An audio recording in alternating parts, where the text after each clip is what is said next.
Good morning students. आज हम start करते हैं 11 साइंस से। ठीक है, तो 11 साइंस का फर्स्ट चैप्टर क्या है? 11 केमिस्ट्री का स्टेट्स ऑफ मैटर। ठीक है, मतलब हम लोग जो केमिस्ट्री पढ़ते हैं तो उसका स्टार्टिंग फेज किधर से आया कि केमिस्ट्री है क्या, कहाँ से आई, क्या पढ़ना है, कैसे होता है। तो सबसे पहले जो शुरुआत हुई केमिस्ट्री की या साइंस की, कहाँ पे हुई? केमिस्ट्री की कहाँ से शुरुआत हुई? मैटर से। अब बात आती है कि मैटर्स है क्या। तो मैटर्स क्या है? Anything that has mass and occupy space is called matter.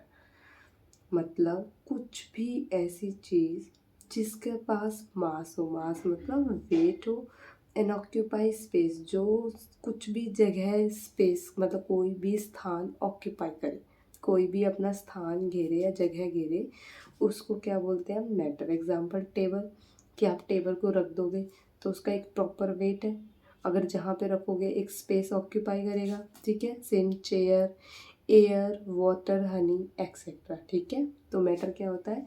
कोई भी ऐसी चीज़ जिसके पास मास हो और स्पेस ऑक्यूपाई करे, उसको बोलते हैं हम मैटर। ठीक है, उसके बाद में क्या आता है? क्लासिफिकेशन ऑफ मैटर, कि अगर मेरे को मैटर क्लासीफाई करना है तो आप कुछ उसको किस बेस पे क्लासीफाई करोगे? तो क्या हो गया? जैसे दो प्रॉपर्टीज़ होती है, एक होती है फिजिकल प्रॉपर्टी, एक होती है केमिकल प्रॉपर्टी। फिजिकल प्रॉपर्टी मतलब जिसको टच करके, फील करके महसूस किया जा सके, उसको फिजिकल प्रॉपर्टी बोलते हैं। केमिकल प्रॉपर्टीज़ जिसको हम टच ना कर सके, जिसको सिर्फ रिएक्शंस वगैरह की वजह से ही हम पहचाने, उसको केमिकल प्रॉपर्टीज़ बोलते हैं। ठीक है, तो फिजिकल प्रॉपर्टीज़ में क्या आता है? Physical nature of matter. तो फिजिकल नेचर मैटर का कैसा होता है? Matter is made up of particle. मतलब जो मेरा मैटर है वो किससे बना होता है? पार्टिकल से बना होता है। Matter is made up of tiny particles, these tiny particles are called atoms. जो मेरा मैटर होता है किससे बना होता है? टिनी मतलब छोटे छोटे पार्टिकल्स से बना होता है, और उन्हीं पार्टिकल्स को हम कहते हैं एटम। जैसे हम चौक भी उठा लेते हैं, कोई डस्ट भी है, हर किसी का एक छोटा सा पार्टिकल्स होता है ना। ठीक है, तो उन्हीं पार्टिकल्स को हम क्या बोलते हैं? Atoms. These particles are so small that we cannot see them with our eyes or a regular microscope। और वो particles इतने small होते हैं, इतने small होते हैं कि उसको हम अपनी आँखों से और रेगुलर माइक्रोस्कोप से तो हम नहीं देख पाते। आप चौक हो, डस्ट हो, उन पार्टिकल्स को फिर भी देख सकते हो, बट फिर एटम्स के पार्टिकल इतने स्मॉल होते हैं कि उनको हम अपनी आंखों से देख भी नहीं सकते। आगे बात समझ में?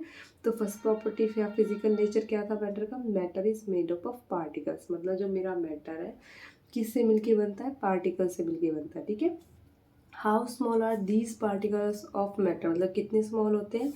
Particles of matter are so small that can not be seen with naked eye, जिनको हम खुली आंखों से तो नहीं देख सकते। They can be observe using powerful microscope. तो अगर उनको देखना चाहेंगे तो कौन से माइक्रोस्कोप से देख पाएंगे? पावरफुल माइक्रोस्कोप से। ठीक है, particles of matter are very small. जो पार्टिकल्स होते हैं मैटर के बहुत स्मॉल होते हैं। They are small beyond our imagination. वो इतने स्मॉल होते हैं, इतने स्मॉल होते हैं कि हम सोच भी नहीं सकते कि इतने छोटे होंगे वो। ठीक है, हमारी इमेजिनेशन से तो परे ही होते हैं। सेकेंड प्रॉपर्टी क्या है? Particles of matter have space between them. मतलब जो मैटर होता है उसके पार्टिकल्स के बीच में छोटे छोटे स्पेस होते हैं। ठीक है, the extent of this space varies in different state of matter. Solid have the least space, gases have the most. मतलब क्या बोल रहा है? देखो, पार्टिकल सबसे फर्स्ट पता चल गया कि जो केमिस्ट्री की शुरुआत हुई हमारी कहाँ से हुई? मैटर से।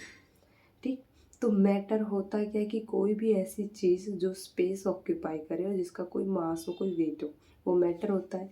फिर बात आती है कि मैटर की प्रॉपर्टी कैसी होती है। तो मैटर मेरा जो फर्स्ट क्या होता है कि matters made up of particle. जो मेरा मैटर बना होता है वो पार्टिकल से बना होता है, मतलब छोटे छोटे छोटे छोटे पार्टिकल से बन के वो मैटर बनता है। जैसे समझ लो कि अगर मैं किसी चेयर को, मैंने एग्जाम्पल लिया था कि चेयर है, तो चेयर मेरी बनी कैसे कि छोटे छोटे छोटे छोटे पार्टिकल्स, उस प्लास्टिक के बहुत छोटे छोटे पार्टिकल्स एक साथ हुए, है ना।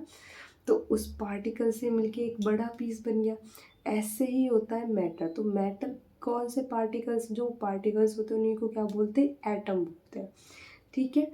सेकेंड प्रॉपर्टी क्या थी, matters have space between them, मतलब जो मैटर्स होते हैं, मैटर जैसे सॉलिड हो गया, कोई भी सॉलिड हो गया, लिक्विड हो गया या गैस हो गया, तो उन पार्टिकल्स के बीच में क्या होता है, space.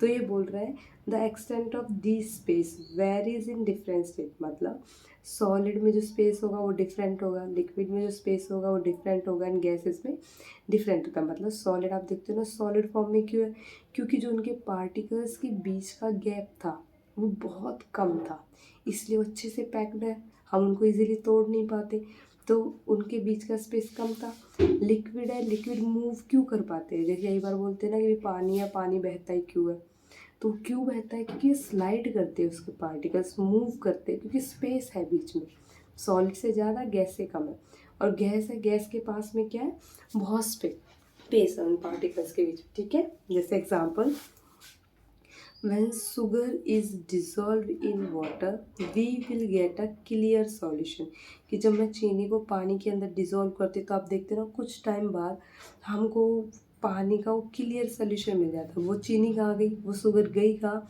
Where the sugar takes up small inter space between the water molecule. तो जो शुगर थी, the sugar will dissolve until all space are occupied by them, तो शुगर कहाँ पे, पानी के पार्टिकल्स के बीच में डिजॉल्व होगी। ठीक है। थर्ड प्रॉपर्टी क्या है, particles of matter are in constant motion, मतलब पार्टिकल्स, जो मैटर के पार्टिकल्स होते हैं उनमें क्या होता है, कांस्टेंट मोशन होता है, मतलब वो थोड़ा बहुत मोशन करते रहते हैं। Particles of matter are always moving, जो मेरे मैटर के जो पार्टिकल्स होते हैं वो हमेशा मूव करते रहते हैं। ठीक है। The movement is least in solids, देखो गैप है तो पार्टिकल्स उन गैप में मूव करना चाहेगा, उस गैप में घूमना चाहेगा। ठीक है। तो सॉलिड के बीच में तो कम गैप है, तो सॉलिड क्या करते हैं, वाइब्रेट इन प्लेस, तो वो अपनी ही जगह पे वाइब्रेट करते। देखो जब गैप था तो हिलते डुलते तो है, मोशन तो वो करते हैं, बस कम गैप है तो इस वजह से क्या कर रहे हैं, वो वाइब्रेट कर रहे हैं अपनी ही पोजीशन पे। ठीक है। मोर इन लिक्विड, तो जो मूवमेंट है वो लिक्विड में मोर होती है। स्लाइडिंग पास्ट ईच अदर, मतलब एक दूसरे को स्लाइड करते रहते हैं। एंड मोस्ट इन गैसेस, तो स्पेस है गैसेस में, हमको पता है बहुत ज़्यादा स्पेस, अब जितना ज़्यादा स्पेस हो उतनी आसानी से वो ज़्यादा घूम पाएगा।